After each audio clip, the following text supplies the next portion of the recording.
Consideramos fundamental un tema, el de la ética, para ejercer la práctica de la psicología forense, porque creemos que puede llegar a servir, y de hecho lo utilizamos como argumentación o explicación, o para comprender por qué es tan importante uno de los centros de nuestro trabajo en ODI a la hora de acompañar niñas, niños y adolescentes víctimas de violencia.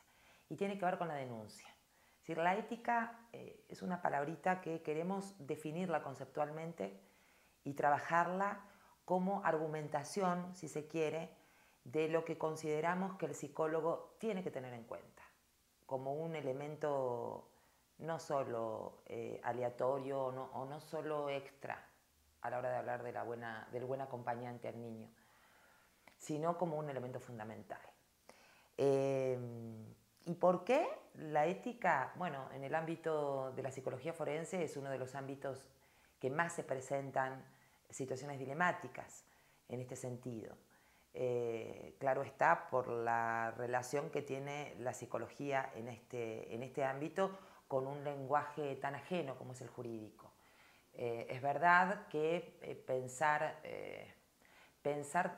un trabajo interdisciplinario entre la psicología y el ámbito legal resulta al menos difícil, porque manejan distintos lenguajes, porque mientras el lenguaje jurídico habla de realidad moral, habla de verdad y mentira, habla de si un sujeto miente o no, dentro de un encuadre de permisos y prohibiciones enmarcados en códigos como el Código Penal, la psicología precisamente apela a desligarse o alejarse de esta mirada moral y juzgamiento del bien y del mal, ¿no?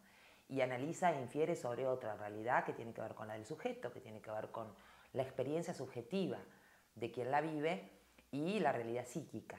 Por lo que la gran pregunta y el gran dilema, si se quiere, es de qué manera la psicología y el derecho pueden articularse, trabajar interdisciplinariamente y escucharse a la hora de lo que resulta fundamental, que es la reparación integral del niño, niña y adolescente que ha vivido experiencias traumáticas o continúa viviendo situaciones de violencia. ¿Qué es ética? Y vamos a definirlo para que quede muy claro desde dónde vemos y desde dónde abordamos la perspectiva ética. Ética es teoría. La ética jamás es práctica. La ética no es comportamiento. No existe aquello, o por lo menos desde la definición que vamos a tomar, aquello de conducta antiética. No hay posibilidad de que la ética sea conducta. La conducta es moral. La ética es ese pensamiento crítico que lleva adelante el sujeto para establecer los límites entre el bien y el mal. El sujeto va a buscar argumentos y contraargumentos, nos pasa cotidianamente, voluntaria e involuntariamente, y digo involuntariamente en el marco de las variables de costumbres y hábitos y valores que no son pensadas, están ya atravesando el sujeto para tomar decisiones y resolver conflictos. Eso es teoría. Mientras que la moral es, una vez que el sujeto ha concluido qué es lo bueno, cuál sería la mejor forma de actuar, actuará en consecuencia o no. Por lo que lo antiético se presenta en esa contradicción que vive el sujeto cuando piensa que algo es bueno, pero no actúa en consecuencia.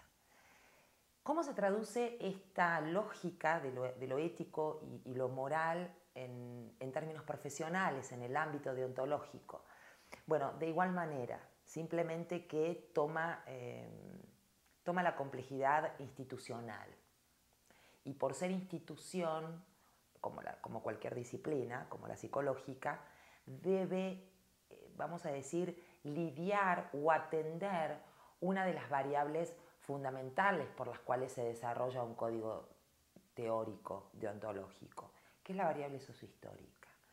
Digamos, cuando una disciplina establece la buena práctica, la teoría de lo que sería la buena práctica, el ideal que establece que arrima a la mejor manera de ejercer una profesión, atiende la variable técnica, que tiene que ver exclusivamente con su investigación y su objeto de estudio, y atiende también, o debería atender, yo creo que con más contundencia y más claridad, la variable contextual, la variable sociohistórica.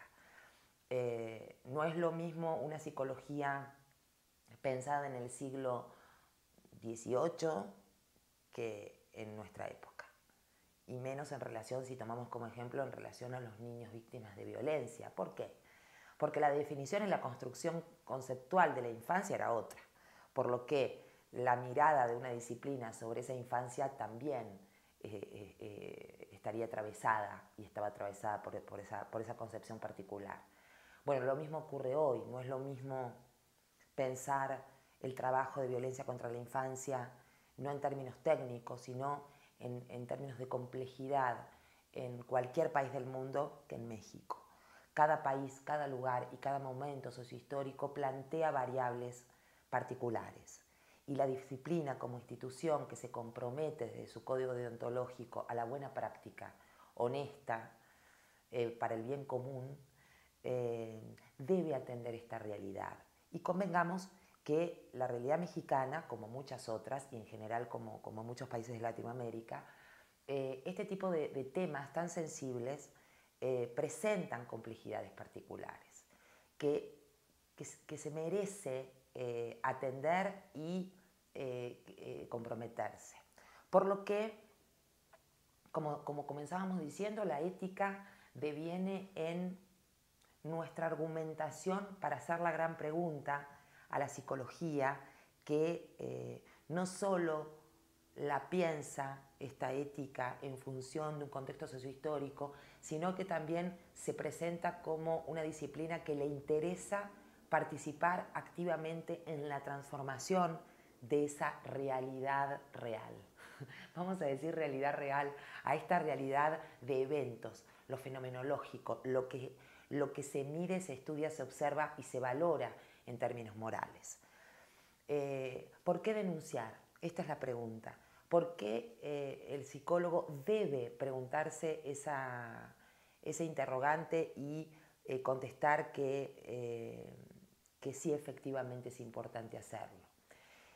Ante todo porque cualquier persona que vive en México sabe, y seguramente está de acuerdo, en que los niños, los humanos, desde que nacemos somos sujetos de derecho.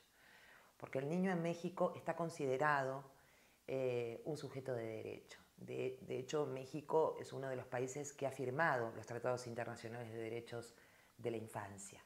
Por lo que hay un encuadre a priori para que cualquier disciplina se pregunte y plantee cualquier tipo de trabajo y de técnica en relación a este concepto que de alguna manera posiciona la mirada, ¿no?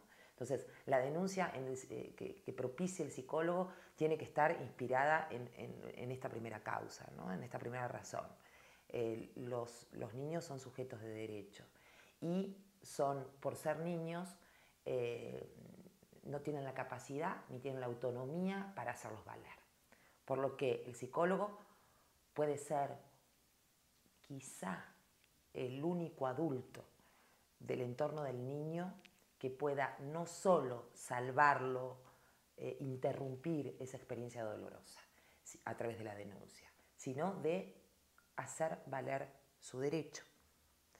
Otra de las razones fundamentales a la hora de responder por qué hay que denunciar, por qué el psicólogo no solo tiene que recomendar, sino propiciar de todas las maneras posibles la denuncia a la hora de recibir o de detectar que un niño está siendo violentado de alguna manera, es el mensaje.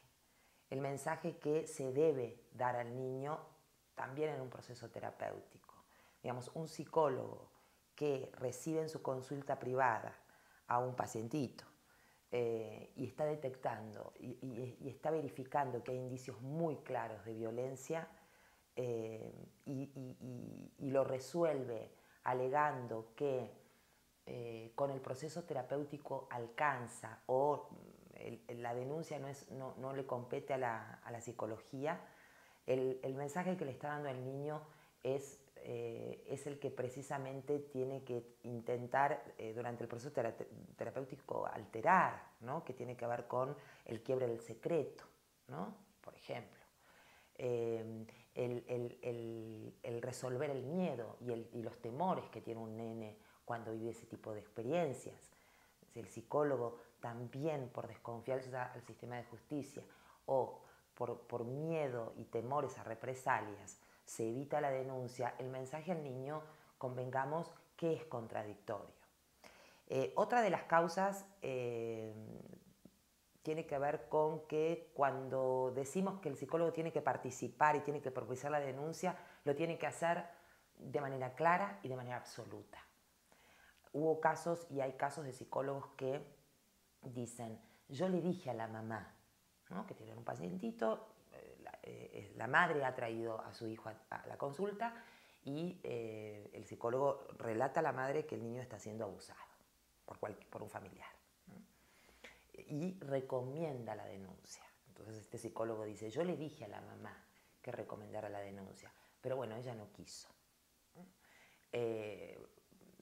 Corte A, el niño fue retirado de terapia, ¿no? Y nunca más lo vio.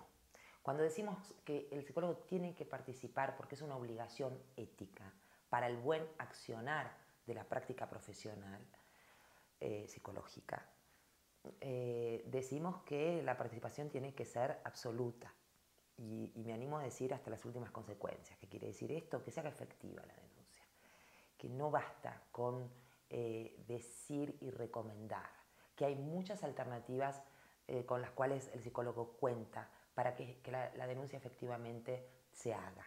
Y una vez que se haga la denuncia, si el psicólogo va a participar también en el proceso de justicia, si es llamado por un juez para, como palabra especializada o acompaña al niño como su terapeuta en este proceso, también lo tiene que hacer de una manera clara y absoluta, sin ambigüedad. ¿Por qué? Porque otra de las razones por las cuales consideramos que un psicólogo tiene que comprometerse con la denuncia es para empoderar la palabra psicológica. La palabra del psicólogo, no solo en México, en muchos lugares aún no ha tomado el lugar que se merece.